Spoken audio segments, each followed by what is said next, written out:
Hello friends, आज आपण एका नवीन चॅप्टरला सुरुवात करूया ज्याचं नाव आहे aldehyde, ketones and carboxylic acid. आता जसं नाव आहे त्याच्यावरून आपल्याला इनिशियली आयडिया येते की याच्यामध्ये कुठल्या प्रकारच्या स्टडी असेल. याचा जो प्रायमरी बेसिक बॅकग्राऊंड जो होता तो आपण 11वी मध्ये ऑलरेडी स्टडी केलेलाच आहे. फॉर एक्झाम्पल जर आपण बघितलं तर अल्डेहाइडचा आपल्याला जनरल फॉर्म्युला, कीटोनचा जनरल फॉर्म्युला, कार्बोक्सिलिक ऍसिडचा जनरल फॉर्म्युला हा आपण 11वी स्टडी केलेला आहे. त्यांचे नॉमेनक्लेचर कसे असायला पाहिजे, एखादा अल्डेहाइड आपल्या समोर असेल तर तो आपण कसा आयडेंटिफाय करायचा, त्याचं नाव काय असेल, कीटोन असेल, कार्बोक्सिलिक ऍसिड असेल, याबद्दलचा पूर्ण स्टडी आपण 11वी मध्ये केलेलाच आहे. तरी आपल्याला काही इंट्रोडक्टरी पार्ट मध्ये त्याच्याबद्दल आपल्याला काही गोष्टी रिवाइज कराव्या लागतात. म्हणजे आपण बघणार आहे इंट्रोडक्टरी पार्ट मध्ये what is mean bye aldehyde, ketones and carboxylic acid, त्यांचे एक्झाम्पल कुठे कसे असतील, त्यांचे जनरल फॉर्म्युले कसे राईट करायचे, जनरल फॉर्म्युल्यावर आपण एक्झाम्पल कुठल्या याच्यामध्ये आपण क्रिएट करू शकतो. तर वन बाय वन आपण सगळे पॉईंट आपण इंट्रोडक्टरी पार्ट मध्ये आपण डिस्कशन करणार आहे. याच्यानंतर आपण जर याच्या ओव्हरऑल चॅप्टरचा विचार केला तर हे 12 नंबरचे चॅप्टरचे सेकंड सेक्शन मध्ये याच्या प्रिव्हियस चॅप्टर जे आहे म्हणजे ज्याच्यामध्ये आपण फिनॉल, त्यानंतर अल्कोहोल आणि इथर हे चॅप्टर जर आपण विचारात घेतलं तर त्याच्यामध्ये जो स्टडी केलेला आहे तो कार्बन ऑक्सिजन डबल बॉन्डचा आहे. आणि या चॅप्टर मध्ये जो आपल्याला स्टडी करायचा आहे तो कार्बन ऑक्सिजन डबल बॉन्डचा स्टडी करायचा आहे. आता कार्बन ऑक्सिजन डबल बॉन्ड म्हटलं म्हणजे त्याला पर्टिक्युलर नाव आहे ते म्हणजे कार्बोनिल ग्रुप. आता या चॅप्टर मध्ये कार्बोनिल ग्रुप हा मेन ग्रुप्स आहे जो तिघही मॉलिक्युल्स मध्ये कॉमन असतो. आता फक्त तिघही मॉलिक्युल्स मध्ये असतो असं नाही, फक्त आपल्याला स्टडीला इथं 3 दिलेले म्हणून आपण 3 वरच विचार करणार आहे. याच्या व्यतिरिक्त रिमेनिंग 4 मॉलिक्युल्स असे आहेत ज्याच्यामध्ये कार्बोनिल ग्रुप हा प्रेझेंट असतो. तर वन बाय वन आपण बघूया. अल्डेहाइड्स, कीटोन्स अँड कार्बोक्सिलिक ऍसिड मध्ये एक कॉमन गोष्ट आहे ती म्हणजे कार्बोनिल ग्रुप. तर या तिघही प्रकारचे जे मॉलिक्युल्स आहेत त्याच्यामध्ये कार्बोनिल ग्रुप प्रेझेंट असतो. आता प्रश्न इथं असा येतो की what is mean bye carbonyl group. आता कार्बोनिल ग्रुपचं विचारात घेतलं तर आपण सिंपल थिंग्स मध्ये त्याला मांडू शकतो. A functional group in which the carbon atom is attached to the oxygen atom by double bond and remaining 2 valencies of the carbon atoms are free, then it is called as a carbonyl group. The carbonyl group it is represented by, जर carbonyl group आपल्याला represent करायचे असेल तर या पद्धतीने आपण त्याला represent करू शकतो. तर याच्यामध्ये आपल्याला दिसतंय की कार्बन आणि ऑक्सिजन मध्ये डबल बॉन्ड आहे आणि रिमेनिंग 2 व्हॅलेन्सीज ते मी फ्री ठेवलेले आहे. तर अशा प्रकारचे जे स्ट्रक्चर एखाद्या मॉलिक्युल्स मध्ये, अशा प्रकारचे जर ग्रुप एखाद्या मॉलिक्युल्स मध्ये जर ऑब्झर्व झाला तर त्यावेळेस त्याला आपण म्हणणार होतो कार्बोनिल ग्रुप. आणि त्यानंतर अशा प्रकारचे जे ग्रुप असतात ते ऑलरेडी आपल्या चॅप्टर मध्ये 3 नावं दिलेले आहे. जे carbonyl group is present in aldehyde, ketones and carboxylic acid, या तिघांमध्ये तो ग्रुप प्रेझेंट असतो. त्यानंतर आपण पुढच्या पॉईंट आपण जर रिवाइज म्हणून घेतला तर कार्बोनिल कंपाऊंड्स म्हणजे काय. जर कार्बोनिल ग्रुप आपल्याला माहित असेल तर कार्बोनिल कंपाऊंड पण माहित पाहिजे. तर कार्बोनिल कंपाऊंड म्हणजे सिंपल थिंग्स आहे the organic compound containing a carbonyl group are called as a carbonyl compound. For example जर आपण बघितले तर अल्डेहाइडचं एक एक्झाम्पल घेतले ज्याचं नाव आहे ऍसिटाल्डिहाइड. ऍसिटाल्डिहाइड नंतर आपण ज्याच्यामध्ये कार्बोनिल ग्रुप आहे असा म्हणजे ऍसिटोन म्हणजेच कीटोन आपण त्याला म्हणत असतो. तर याच्यामध्ये हा मिडल पोर्शन जर आपण बघितला तर तो कार्बोनिल ग्रुप आपल्याला ऑब्झर्व होतोय. त्यानंतर ऍसिड मध्ये जर आपण गेलो तर ऍसिटिक ऍसिड ज्याच्यामध्ये हा कार्बोनिल ग्रुप आपल्याला दिसतोय. तर असे नंबर ऑफ एक्झाम्पल्स आहेत ज्याच्यामध्ये हा कार्बोनिल ग्रुप असू शकतो. तर इनिशियली आपण 3 एक्झाम्पल घेतलेले आहे. त्यानंतर आपण पुढच्या टॉपिक आपण बघूया याच्यामध्ये classification of the carbonyl compound. आता हा जो कार्बोनिल कंपाऊंड असतो तो बेसिकली कसा क्लासिफाय झालेला आहे. They are classify as the follow. जर आपण बघितलं तर 7 फॅक्टर्स त्याचे आपल्याला मी इथं राईट केलेले आहे. तर वन बाय वन प्रत्येकावर डिस्कशन करूया. पहिले 3 फॅक्टर्स आहे ते आपल्याला इम्पॉर्टन्स आहे कारण की ते आपल्या चॅप्टरशी रिलेटेड आहे. पण त्या चॅप्टरशी रिलेटेड मध्ये आपल्याला आपण जर बघितलं तर aldehyde, ketones and carboxylic acid या 3 गोष्टीच्या स्टडी आपल्याला दिलेले. रिमेनिंग 4 जो आहे तो आपल्याला 12च्या सिलेबस मध्ये अदर चॅप्टर्स मध्ये दिलेला. तर आपल्याला त्याचा विचार आता आपण करणार नाही, सगळ्या 3 याचा विचार करणार आहे. पण इनिशियली आपल्याला प्रायमरी माहित पाहिजे की 7 कुठले असे मॉलिक्युल्स आहे ज्याच्यामध्ये कार्बोनिल ग्रुप प्रेझेंट असतो. तर त्याच्यामध्ये आपण बघूया पहिला अल्डेहाइड. अल्डेहाइडचा जनरल फॉर्म्युला जर बघितला तर RC double bond OH. For example जर आपण बघितलं तर त्याचं फॉर्मा अल्डेहाइड हे नाव आहे. त्याच्यानंतर ऍसिटा अल्डेहाइड, आणि ॲरोमॅटिक फॉर्म मध्ये सुद्धा अल्डिहाइड असतो, तो म्हणजे बेन्झा अल्डिहाइड. त्यानंतर दुसरा कंपाऊंड आपण घेतला कार्बोनिल कंपाऊंड, तो म्हणजे कीटोन्स. तर कीटोनचा जनरल फॉर्म्युला अल्डिहाइड पेक्षा थोडा डिफरन्स आहे. हायड्रोजनच्या जागेवर मी तर आर रिप्लेस करतोय, आर म्हणजे अल्किल ग्रुप. तर R C double bond O R. For example त्याचा आपण घेतला ऍसिटोन. हा मॉलिक्यूल जर आपण बघितला तर ऍसिटोन मॉलिक्यूल्स आहे, हा इथिल मिथिल कीटोन्स आहे. त्यानंतर हा बेन्झोफिनॉन आहे. तर हे सगळे कीटोनचे फॉर्म आहे जे त्याचा जनरल फॉर्म्युल्यावरून क्रिएट झालेले आहे. त्यानंतर आपण पुढचा जो आहे तो ऍसिड म्हणजे ऑर्गॅनिक ऍसिड, कार्बोक्सिलिक ऍसिड किंवा आपण त्याला ऍसिड सुद्धा म्हणत असतो. तर हे ऑर्गॅनिक ऍसिडच्या बाबतीतलं आहे. तर ऑर्गॅनिक ऍसिड मध्ये आपण बघितलं त्याचा जनरल फॉर्म्युला जो बघितला तर वरच्यांपेक्षा थोडं परत डिफरन्स झालेला आहे. तर R C double bond O O H, इकडचा आर रिप्लेस करून हायड्रॉक्सिल ग्रुप तिथं जर लागला असेल तर त्यावेळेस तो होऊन जातो ऍसिड म्हणजे कार्बोक्सिलिक ऍसिड. फॉर एक्झाम्पल जर आपण बघितलं तर फॉर्मिक ऍसिड आहे, ऍसिटिक ऍसिड आहे, बेंझोइक ऍसिड आहे. तर असे त्याचे एक्झाम्पल्स आपण 3 एक्झाम्पल दिलेले आहे. आता हे झाले तिघही आपल्या चॅप्टरशी रिलेटेड आहे.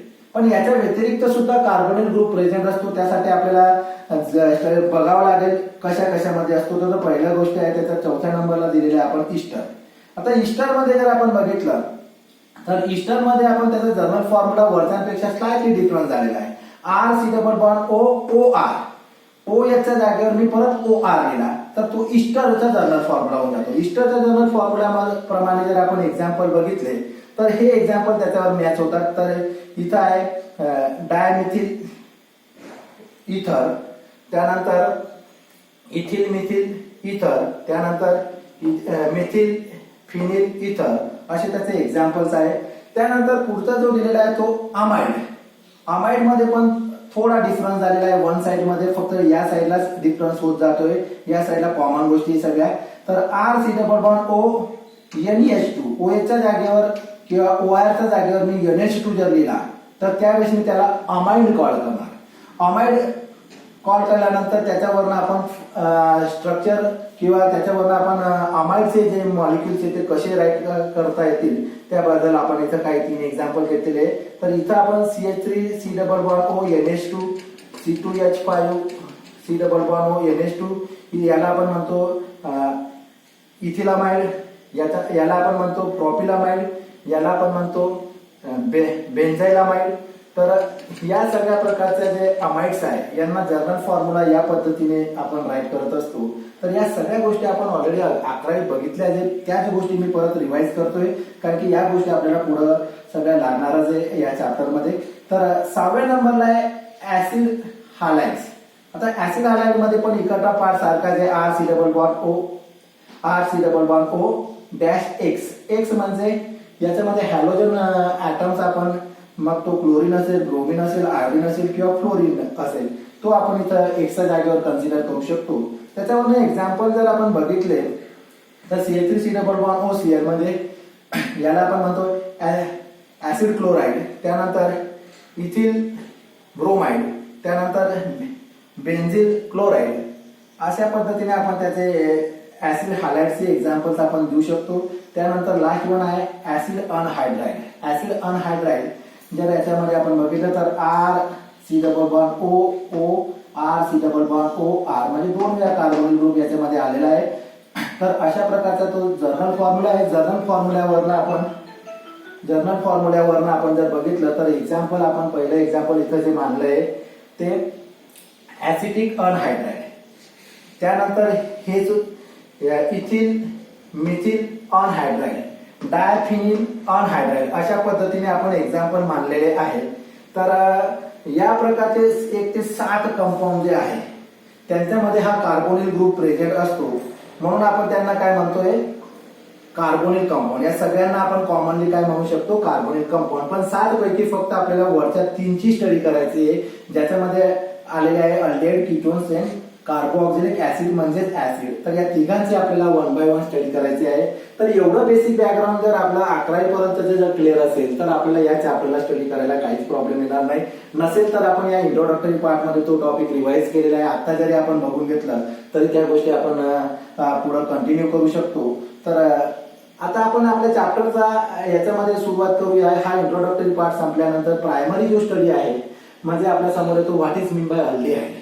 अल्डिहाइड म्हणजे काय, नेमकं त्याची डेफिनेशन कशी असेल, त्यांचे एक्झाम्पल कशी असतील, त्या बाबतीत जर आपण विचारात घेतलं तर आपण सिंपल थिंग्स मी इथं अल्डिहाइडचं डेफिनेशन मांडलेली आहे. तर कंपॅरिझन मध्ये जर आपण ठेवलं लक्षात तर जास्त लक्षात राहतं आपल्याला त्याच्यामध्ये. तर अल्डिहाइड, कीटोन्स आणि कार्बोक्सिलिक ऍसिड यांना कंपॅरेटिव्ह आपण लक्षात ठेवूया. म्हणजे आपण ज्यावेळेस याशी रिलेटेड काही क्वेश्चन आला तर लगेच आपल्याला लक्षात येतं. तर पहिला आपण विचार करूया अल्डिहाइडवर. तर अल्डिहाइड हा जो आहे, aldehyde it is a first oxidation product of primary alcohol. एवढं सांगायचं आपण, aldehyde is first oxidation product of primary alcohol. म्हणजे हा रिएक्शनशी रिलेटेड ही डेफिनेशन्स आहे. जर एखादा आपण प्रायमरी अल्कोहोल घेतला आणि त्याचे जर पहिलं ऑक्सिडेशन केलं, फर्स्ट ऑक्सिडेशन केलं आणि त्यानंतरचा जो मिळणारा प्रोडक्ट असतो तो नेहमी अल्डिहाइडच असतो, असं त्याचं मिनिंग होतं. त्यानंतर याच्यामध्ये जे नोटेबल थिंग्स आहेत ती म्हणजे the functional group is formyl. Formyl group म्हणजेच अल्डिहाइड ग्रुप. अल्डिहाइड ग्रुपला आपण फॉर्मिल ग्रुप पण म्हणू शकतो. तर the functional group is formyl or aldehyde group. त्याला आपण या पद्धतीने दाखवतो, dash CHO always present at the terminal of the carbon chain. म्हणजे हा अल्डिहाइडचा जो ग्रुप असतो डॅश CHO हा नेहमी कार्बन चेनच्या टर्मिनल मध्येच प्रेझेंट असतो, मिडल मध्ये कुठं तो लोकेट होत नाही. म्हणजे तो नेहमी ऑलवेज टर्मिनललाच प्रेझेंट असतो. तर ही एक त्याच्यामध्ये इम्पॉर्टंट थिंग्स आहे. कंपॅरिझन मध्ये पण ह्या गोष्टी आपल्याला कामाच्या आहे. डेफिनेशन पण सिंपल आहे, first oxidation product of primary alcohol. आणि हा जो फॉर्मिल ग्रुप असतो किंवा अल्डिहाइड ग्रुप असतो तो नेहमी कार्बन चेनच्या टर्मिनलला प्रेझेंट असतो. या दोनच गोष्टी या अल्डिहाइडच्या बाबतीतले इम्पॉर्टन्स आहे ते आपण इथं मांडलेले आहे. त्यानंतर आपण फॉर एक्झाम्पल जर घेतलं तर जनरल फॉर्म्युला आपण वरती बघितला, तोच फॉर्म्युला मी इथे लिहिलेला आहे RCHO. त्याच्यावर मी एक्झाम्पल दिलेलं आहे फॉर्माल्डिहाइडचे आणि ऍसिटा अल्डिहाइडचं. तर हे झालं अल्डिहाइड बद्दल primary information, what is mean bye aldehyde. जर आपल्याला कोणी विचारलं तर आपण या गोष्टी त्यांना सांगू शकतो. त्यानंतर त्याच पद्धतीने आपण कीटोनवर जर विचार केला तर कीटोन मध्ये पण तसंच आहे. डेफिनेशन नियर अबाउट अल्डिहाइड सारखीच आहे, फक्त प्रायमरी अल्कोहोलच्या जागेवर आपण सेकंडरी अल्कोहोलचा विचार करणार. तर ketone it is a first oxidation product of secondary alcohol. जर आपण सेकंडरी अल्कोहोलचं फर्स्ट ऑक्सिडेशन जर आपल्याला आपण केलं तर त्यावेळेस आपण नेहमी आपल्याला कीटोनच मिळतो. तर त्या रिएक्शनच्या बेसिसवर याची डेफिनेशन सेटल झालेली आहे. तर रिएक्शन आपण जरी आठवण घेतली तरी डेफिनेशन आपल्याला तिथं जमून जाते. किंवा डेफिनेशनवर एखादं एक्झाम्पल जर आपण विचारलं how to prepare the ketone तर याच्यावरून आपण रिएक्शन देऊ शकतो. एखादं सेकंडरी अल्कोहोल घ्यायचं आणि त्याचं ऑक्सिडेशन करायचं. फर्स्ट ऑक्सिडेशन म्हणजे एकच वेळा ऑक्सिडेशन करणे म्हणजेच फर्स्ट ऑक्सिडेशन. आणि त्यानंतर जर आपल्याला जो प्रोडक्ट मिळेल तो नेहमी आपल्याला कीटोनच मिळतो. त्याच्यानंतर सेकंड इम्पॉर्टंट थिंग्स आहे, याच्यामध्ये पण नोटेबल थिंग्स आहे. तर याचा जो फंक्शनल ग्रुप असतो दी फंक्शनल ग्रुप इज कीटो व ऑक्सो. कीटोन मधला फंक्शनल ग्रुप जो असतो त्याला आपण कीटो ग्रुप म्हणतो किंवा ऑक्सो ग्रुप म्हणतो. तर कीटो किंवा ऑक्सो तो आपण या पद्धतीने रिप्रेझेंट करतो, C++O डॅश आणि डॅश म्हणजे फ्री. इथं आपण R इथं R. तर हा जो एवढा ग्रुप असेल त्याला आपण म्हणतो ऑक्सो ग्रुप किंवा कीटो ग्रुप. तर हा जो ऑक्सो किंवा कीटो ग्रुप असतो does not located at the terminal of the carbon chain. म्हणजे हा कधीच आपल्याला कुठल्याही प्रकारचा तुम्ही कीटोन घेतला तर तो टर्मिनलला आपल्याला हा ऑक्सो ग्रुप किंवा कीटो ग्रुप आपल्याला दिसणार नाही, लोकेटेड होणार नाही. तो नेहमी मिडल किंवा inner side of the carbon chain मध्ये प्रेझेंट असतो. तर फॉर एक्झाम्पल जर आपण बघितलं तर त्याचा जर्नल फॉर्म्युला मागे जे आपण डिस्कशन केला परत मी इथं रिपीट केलेला आहे. Journal formula of ketone RC++OR. आता हा R आणि हा R म्हणजे अल्किल ग्रुप पण असू शकतो आणि ऍरिल ग्रुप पण असू शकतो. तर ऍरिल मध्ये जर असेल तर अरोमॅटिक अल्डिहाइड मध्ये चालले जाऊ किंवा आपण याच्यामध्ये हा R आणि हा R दोघे सारखे पण असू शकतात. ज्यावेळेस सारखे असेल तर त्यावेळेस आपण त्याला आपण म्हणतो सिमेट्रिकल कीटोन्स. आणि ज्यावेळेस हा R आणि हा R म्हणजे अल्किल ग्रुप दोन वेगवेगळे जर त्याला जॉईंट असतील तर त्यावेळेस त्याला आपण अनसिमेट्रिकल म्हणणार आहे. याचा स्टडी आपण पुढे येणार आहे क्लासिफिकेशन मध्ये. पण हा फॉर्म्युल्यावर मी इनिशियली तुम्हाला इथं आपण त्याच्याबद्दल इन्फॉर्मेशन घेऊन ठेवू म्हणजे आपल्याला त्यावेळेस क्लासिफिकेशन मध्ये आपल्याला जास्त प्रॉब्लेम येणार नाही. त्यानंतर हा जो मी एक्झाम्पल दिलेला आहे याचं नाव आहे ऍसिटोन. याचा ऍसिटोन मध्ये जर बघितलं तर हा कीटो ग्रुप आणि त्याला हा मिथिल आणि हा मिथिल म्हणजे आर ग्रुप हा सिमिलर ग्रुप आहे जोडलेले. तर हा आपण जर विचारात घेतला तर हा सिमेट्रिकल कीटोन्स मध्ये चालला जाईल. त्यानंतर हा इकडे जर बघितला तर हा कीटो ग्रुप किंवा ऑक्सो ग्रुप, तिकडे मिथिल ग्रुप हे आर म्हणून आणि इथं इथिल ग्रुप आहे. तर हे दोघे ग्रुप डिफरन्स आहे. तर डिफरन्स असल्यामुळे यांना आपण अनसिमेट्रिकल कीटोन्स मध्ये टाकू शकतो किंवा काही जे असतात ते सायक्लिक फॉर्म मध्ये पण असतात. तर सायक्लिक फॉर्म मध्ये जर आपण बघितलं तर त्याच्यामध्ये पण डबल बॉन्ड सुद्धा आलेला आहे. तर सायक्लोहेक्सिन कीटोन्स या. तर याच्यामध्ये असे नंबर ऑफ प्रकारचे कीटोन असतात. ॲलिफॅटिक असतात, ॲरोमॅटिक असतात, ॲलिसायक्लिक असतात. तर अशा प्रकारचे कीटोनचा जो फॉर्म्युला असतो तो आपल्याला वेगवेगळ्या फॉर्म मध्ये आपल्याला ऑब्झर्व होत असतो. तर कीटोन बद्दल आपण इनिशियली इन्फॉर्मेशन घेतली. तसेच आपण कार्बोऑक्सिलिक ऍसिड बद्दल पण आपण म्हणू शकतो. What is mean by carboxylic acid जर असा प्रश्न आपल्या समोर आला तर त्यावेळेस आपण इझिली सांगू शकतो की दी ऑर्गॅनिक कंपाऊंड कंटेन वन और मोर कार्बोऑक्सिलिक ग्रुप. कार्बोऑक्सिलिक ग्रुप म्हणजे dash COOH group.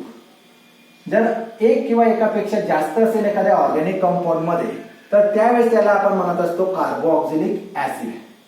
For example जर आपण बघितले त्याचा जर्नल फॉर्म्युला अगोदर बघूया. RC≡OOH या पद्धतीने सुद्धा हा लिहिला जातो. आणि या पद्धतीने बघा हा इथं मी या पद्धतीने लिहिलेला आहे आणि इथं मी या पद्धतीने लिहिलेला आहे. हा डिटेल फॉर्म्युला आहे आणि बऱ्याच वेळा बुक्स मध्ये आपल्याला या फॉर्म मध्ये दिलेला असतो. तर याचं आणि याचं मिनिंग दोघांचं सारखं आहे. तुम्ही या पद्धतीने मांडू शकतात का कार्बोऑक्सिलिक ग्रुप आणि या पद्धतीने सुद्धा मांडू शकतात. तर जशी सिच्युएशन असेल त्यानुसार आपण त्याला राईट करत असतो. पण दोघांचा अर्थ एकच आहे असं आपण समजून घ्यावं. त्यानंतर आपण हाच फॉर्म्युला मी या पद्धतीने मांडलेला आहे. म्हणजे याच्यात आणि याच्यात जर आपण कम्पेअर केला हा आर कॉमन आहे. हा ग्रुप मी या पद्धतीने डिटेल लिहिलेला आहे. हा ऑक्सिजन इथं न लिहिता मी डबल बॉन्ड ओ लिहिलेला आहे. म्हणजे हा CO म्हणजे डबल बॉन्ड O आहे आणि हा डॅश आहे त्यानंतर OH आहे. तर या दोघांमध्ये डिफरन्स यायचं वेगवेगळ्या पद्धतीने ते राईट केलं जातं. त्यानंतर यांचं पर्टिक्युलर एक्झाम्पल जर आपण बघितलं तर फॉर्मिक ऍसिड एकच कार्बन आहे याच्यामध्ये म्हणून याला मी म्हणतो फॉर्मिक ऍसिड. त्यानंतर याला मी दोन कार्बन्स आहे म्हणजे याचं दुसरं नाव पण असू शकतं इथॅनिक ऍसिड किंवा त्याला आपण दुसरं नाव दिलेलं आहे ऍसिटिक ऍसिड. त्यानंतर पुढचं एक्झाम्पल याच्यामध्ये एकच कार्बोऑक्सिलिक ग्रुप होता. याच्यात एक आहे याच्यात एक आहे म्हणून याला आपण म्हणतो मोनो कार्बोऑक्सिलिक ऍसिड. याच्यामध्ये दोन आलेले आहे एक आणि दोन कार्बोऑक्सिलिक ग्रुप आलेला आहे. तर याला आपण डाय कार्बोऑक्सिलिक ऍसिड सुद्धा म्हणू शकतो किंवा त्याला डायरेक्ट नाव आहे ऑक्झॅलिक ऍसिड. तर ऑक्झॅलिक ऍसिड मध्ये दोन कार्बोऑक्सिलिक ग्रुप एकत्र आलेले म्हणजे एकाच मॉलिक्युल्स मध्ये दोघे ग्रुप आहेत म्हणून याला आपण म्हणतो डाय कार्बोऑक्सिलिक ऍसिड. तीन आले तर ट्राय म्हणणार, चार आले तर टेट्रा म्हणणार. या पद्धतीने आपण पुढे कंटिन्यू त्याला करू शकतो. परत आता हे सगळे जे आहे आपले ॲरोमॅटिक आणि ॲलिफॅटिक फॉर्म मध्ये आपल्याला ऍसिडचा स्टडी दिलेला असतो.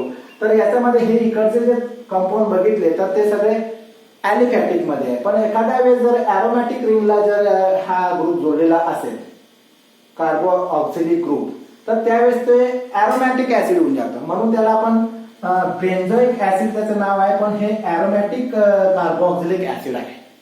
ॲरोमॅटिक काय कारण की बेन्झीन रिंग ही ॲरोमॅटिक्स आहे आणि बेन्झीन रिंगला डायरेक्टली हा कार्बोऑक्सिलिक ग्रुप जोडलेला आहे म्हणून याला आपण म्हणतोय ॲरोमॅटिक कार्बोऑक्सिलिक ऍसिड. पण त्याला पर्टिक्युलर नाव आहे म्हणून त्याला आपण बेन्झोइक ऍसिड म्हणतो. तर हे इनिशियल स्टडी आपल्याला जर माहित असेल तर या चॅप्टर मध्ये आपल्याला जास्त काही प्रॉब्लेम येणार नाही.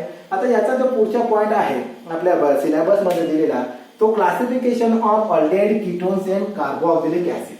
आता हे डेफिनेशनचं झालं तिघांचं. आता तिघांचं आपण क्लासिफिकेशन बघणार. तर पहिलं जे क्लासिफिकेशन आहे ते आपण अल्डेहाइडचं बघणार आहे. तर क्लासिफिकेशन ऑफ द अल्डेहाइड. आता याचं क्लासिफिकेशन किती कॅटेगरी मध्ये झालेलं आहे ते आपण इनिशियली बघूया. तर aldehyde are classify as a aliphatic and aromatic aldehyde. म्हणजे अल्डेहाइड हे दोन प्रकारचे असू शकतात. एक तर तो ॲलिफॅटिक अल्डेहाइड असेल एक तर तो ॲरोमॅटिक अल्डेहाइड असेल. आता नेमकं ॲलिफॅटिक अल्डेहाइडच्या डेफिनेशन काय असतील आणि ॲरोमॅटिकच्या डेफिनेशन काय असतील त्यांचे एक्झाम्पल काय असतील एवढी स्टडी आपल्याला याच्यामध्ये या पॉइंटमध्ये या टॉपिकमध्ये आपल्याला करायची आहे. तर इनिशियली आपण स्मॉल ए इथं हेडिंग टाकलेलं आहे त्याच्यात मी लिहिलेलं आहे ॲलिफॅटिक अल्डिहाइड. आता ॲलिफॅटिक अल्डिहाइड म्हणजे नेमकं काय, त्याचं मिनिंग कसं होतं ते आपण बघूया. तर त्याची definition, what is mean bye aliphatic aldehyde, असा क्वेश्चन आपल्या समोर जर आला तर आपण इझिली सांगू शकतो, the compound in which the aldehyde group is directly attached to sp3 hybridized carbon atom that is saturated carbon atom are called as a aliphatic aldehyde. तर एखादा अल्डिहाइड ग्रुप जर sp3 कार्बनला जोडलेला असेल डायरेक्टली जोडलेला असेल तर त्यावेळेस त्याला आपण म्हणत असतो ॲलिफॅटिक अल्डिहाइड. पण या अल्डिहाइड मध्ये sp3 कार्बन दरवेळेस असेल असं नाही. काही एक्झाम्पल असे आहेत. फॉर एक्झाम्पल जर आपण बघितलं, एक्सेप्शन ऑफ दी फॉर्मा अल्डिहाइड.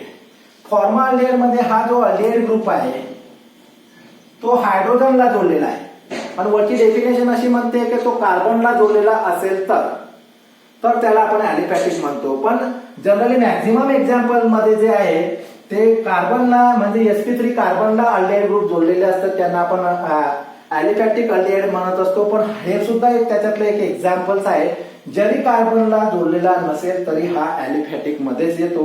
हा म्हणून तिथं आपण दिलेला एक्सेप्शन ऑफ दी फॉर्मा अल्डिहाइड. तर फॉर्मा अल्डिहाइड हा कार्बनला जोडलेला नाही, आणि कार्बनला जोडलेला नाही म्हणजे sp3 कार्बनचा प्रश्नच येत नाही, तिथं हायड्रोजनला जोडलेला आहे, तरी तो या डेफिनेशन मध्ये बसत नाही, तरी सुद्धा तो काय आहे, ॲलिफॅटिक अल्डिहाइड्स आहे. तर फॉर एक्झाम्पल जर आपण ॲलिफॅटिक अल्डिहाइडचे आपण बघितले तर ॲसिटा अल्डिहाइड, आपण बघा हा ग्रुप आहे अल्डिहाइड ग्रुप, आणि हा जो कार्बन आहे तो sp3 आहे. या sp3 कार्बनला तो जोडलेला आहे. इथं पण तसंच आहे, हा अल्डिहाइड ग्रुप आहे आणि तो sp3 कार्बनला जोडलेला आहे. या कार्बनचे हायब्रिडायझेशन बघितले तर सगळ्यांचे sp3 असतील. इथं आलो आपण, हा सुद्धा sp3 आहे. तर हा अल्डिहाइड ग्रुप डायरेक्टली जोडलेला आहे sp3 कार्बनला. या मॉलिक्युल्स मध्ये अल्डिहाइड ग्रुप जोडलेला आहे डायरेक्टली sp3 कार्बनला. या मॉलिक्युल्स मध्ये हा अल्डिहाइड ग्रुप जोडलेला आहे डायरेक्टली sp3 ला. तर ज्या वेळेस sp3 ला तो डायरेक्टली जोडलेला असेल आणि तो सॅच्युरेटेड असेल तर अशा कंडिशन मध्ये सगळ्यांना आपण म्हणत असतो ॲलिफॅटिक अल्डिहाइड्स. तर यांचे पर्टिक्युलर नावच आहे जे आपण मागे बघितले, जे ॲसिटा अल्डिहाइड आपण याला म्हणतो. प्रोपॅना अल्डिहाइड्स 3 कार्बनचे म्हणून प्रोपेन असतो, आणि अल्डिहाइड फाउंडेशन ग्रुप म्हणून प्रोपॅना अल्डिहाइड्स. त्यानंतर या 1 2 3 आणि 4 कार्बन आहे, पण 4 कार्बन मध्ये ब्युटील आपण म्हणणार, पण त्याची कंडिशन आहे CH, आयसोब्युटील, निओब्युटील आणि एन ब्युटील. ही कंडिशन आपण 11वी मध्ये नॉमेनक्लेचर मध्ये कॉमन सिस्टीम मध्ये आपण बघितली आहे. त्याच्या बेसिसवर मी याचे नाव डिसाइड केलेले आहे आयसोब्युटील अल्डिहाइड्स. तर या इथपर्यंत जे 3 एक्झाम्पल्स आहेत त्यांची डेफिनेशन्स आहेत. याला आपण ॲलिफॅटिक अल्डिहाइड्सची डेफिनेशन्स आणि त्याचे एक्झाम्पल्स आपण इथपर्यंत बघितले. तर याचं सिंपल थिंग्स आहे, याच्यामध्ये कुठल्या प्रकारचा अडचण असेल असं मला वाटत नाही. पण याचा पुढचा टॉपिक आपण बघूया.